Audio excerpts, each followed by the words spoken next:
Salut à tous, nouvelle vidéo EDC pour ce mois de juin. On va essayer de faire rapide pour cette vidéo histoire de ne pas trop tourner en rond. Quelques nouveautés vont accompagner ce mois-ci, peut-être le mois prochain aussi. On en reparlera justement le mois prochain. En premier lieu, Alpaca Gear, la Zip Pouch Pro. Je l'ai reçue il y a quelques semaines, donc du coup je commence à la tester maintenant. C'est un petit portefeuille un peu classique comme on voit, avec deux poches zippées et deux poches pour faire glisser du matériel à l'intérieur. Rapidement, dans ce compartiment-là, carte de ce côté-là et de l'autre côté du cache. De ce côté-là, j'ai mis un Olight Open Mini 2 et de l'autre côté, en tant que couteau EDC pour tous les jours, le CVV Baby Benter. Ça fait quelques temps que je ne l'avais pas pris, du coup je l'ai ressorti. Petit couteau pour la vie de tous les jours, pour manger et tout. C'est un modèle qui est quand même relativement compact, donc qui tient bien dans la pochette et qui tient aussi très bien en main. Et qui va parfaitement avec la petite pochette. Comme on voit,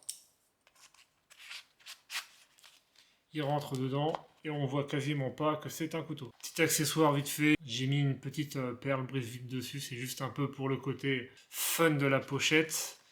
J'ai changé aussi les deux tirettes dessus, j'ai mis juste un peu de paracord et un petit embout en plastique, histoire de faire la différence entre la pochette principale et la deuxième pochette. Et ça, c'est un petit accessoire, ça fait aussi porte-embout.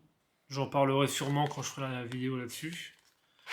Et ici, on a toujours des petits papiers, cure-dents et un petit embout de tournevis. Pour la partie lampe, j'ai donc du coup repris la Nextorch TA21 après être resté sur la Nightcore EDC 23 pendant 2 mois. Celle-là, à la base, j'étais censé l'utiliser il y a 2 mois, mais je l'avais changée avec la Nightcore. Donc du coup, je l'ai repris, tous les avantages que j'ai pu lui dire. Et pour faire, comme je dis souvent, une rotation un petit peu intelligente de tout ce que j'ai maintenant avec moi. En poche, toujours, clé de voiture et le petit briquet, comme on dit, pour cramer tout ce qui passe. En petit couteau plaisir pour ce mois-ci, je pense que tout le monde sait, ça sera le Vero Aura avec une petite pochette en cuir de chez Tale of Knife. Pochette que je m'étais commandée à la base pour aller avec le Benchmade Bug Out pour mettre en clip ceinture, mais avec toutes les nouvelles lois. Du coup, j'ai viré le clip ceinture parce que de toute façon, je le porterai plus jamais à la ceinture. J'ai préféré le virer et en fond de poche avec du coup le petit bandeau élastique pour mettre un petit crayon. Voilà, petite modif aussi, j'ai mis un petit anneau avec une cartouche 357 Magnum que j'ai tirée moi-même, une des premières cartouches que j'ai tirées de ma vie avec mon grand-père. Du coup, je l'avais gardé et puis là, je me suis dit tiens, ça va faire un petit gris qui va aller avec. Donc, le Vero Aura. Bon, j'en parlerai plus en vidéo parce que sinon je vais m'étaler 3 heures sur le sujet de ce petit gros couteau. Pour le moment, ce que je pourrais dire, c'est que la prise en main est super bonne, comme on voit ici. Le pouce tombe aussi naturellement ici. Donc pour de la découpe en appui, ça passe super bien. L'ouverture de carton, de lettres, de sachets. Là-dessus, il n'y a aucun souci. Et puis, bah, comme j'en parlerai aussi dans sa vidéo, la gueule. Je trouve tout simplement le couteau magnifique sur tous les angles. Après, certains petits points qui peuvent un peu altérer avec les utilisations. Mais ouais, ce mois-ci, on partira là-dessus. Je voulais pas le mettre en couteau d'utilisation principale pour une raison, je sais pas si c'est valable ou pas, mais c'est ce qu'on pourrait appeler quand même un petit peu, dans un sens, un couteau de collection. Puisque j'ai le modèle 264, c'est ce qu'on pourrait appeler dans un sens, ouais, un couteau de collection.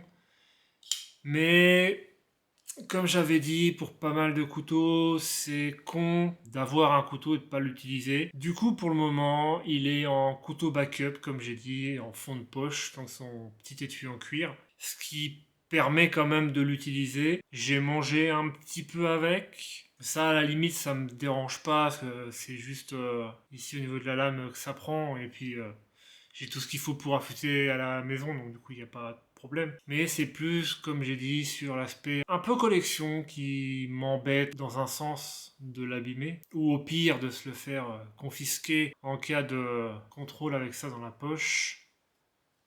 Donc pour le moment, je l'emmène de temps en temps si je sais qu'il y a potentiellement un risque, je le laisse dans la voiture. Mais je l'emmène un peu, je l'utilise aussi un peu, histoire de pouvoir en parler plutôt confortablement et même moi, dans un sens, de pouvoir l'utiliser parce que c'est un couteau que j'adore. Pour tous les petits trucs que je suis en train de faire. Les ouvertures faciles, plutôt fidget friendly, comme on dirait, un peu dans un sens où ça flippe super bien. Moi je trouve que c'est vraiment super. Pour le petit aspect défense, je voulais rester sur le Cyclone Stick, mais pareil, du coup on va changer un peu, sinon je vais faire que les utiliser. Le Sharpie pointe céramique de Civis Protocol. J'ai fait quelques tests de percussion dessus. Ça tient, c'est déjà pas mal.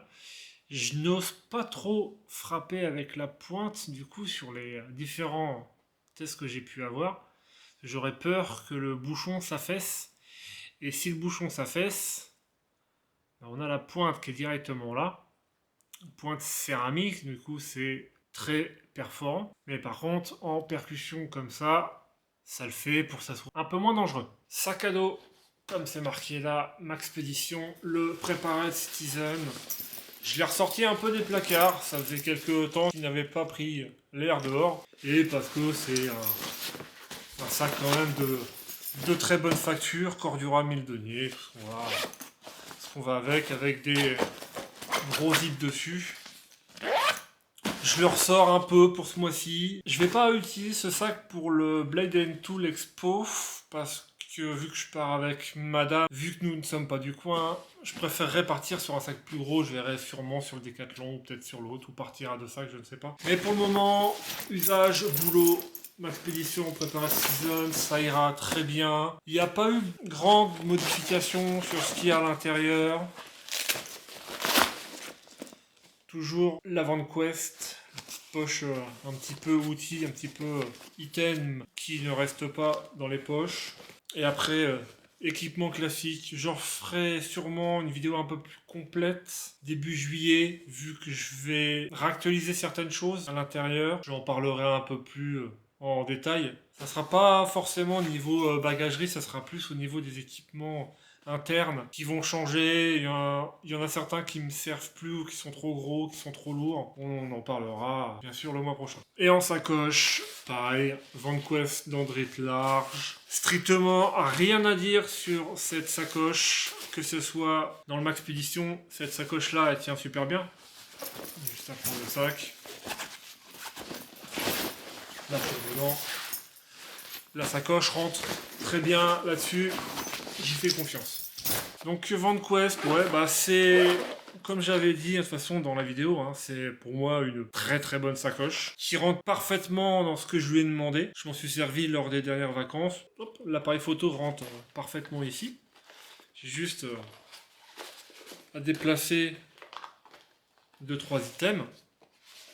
Et comme on voit, ça rentre parfaitement à l'intérieur et avec la petite sangle de rétention, ça évite que la sacoche bascule de trop et ce qui est à l'intérieur tombe. Là-dessus, voilà, il y a vraiment zéro problème avec cette sacoche. Niveau usure, comme j'en avais parlé de toute façon dans la vidéo dédiée, rien, il n'y a absolument rien à dire de négatif sur cette sacoche. Elle est pratique, tout ce qu'on pourrait attendre d'une sacoche qui fait quand même une taille un petit peu grosse, mais c'est quand même ce pourquoi je l'avais acheté à la base, avoir une grosse sacoche pour l'été, pour l'hiver, histoire de, si on veut se balader léger, si on veut partir juste avec la sacoche, une bouteille d'eau, je peux foutre la bouteille d'eau dedans, ça rentre sans problème. Fin de vidéo, merci d'avoir regardé, n'hésitez pas à donner votre avis en commentaire avec un pouce en haut, un pouce en bas, vous abonner à la chaîne, rejoindre la page Instagram et nous on se retrouve bientôt pour une nouvelle vidéo. Salut!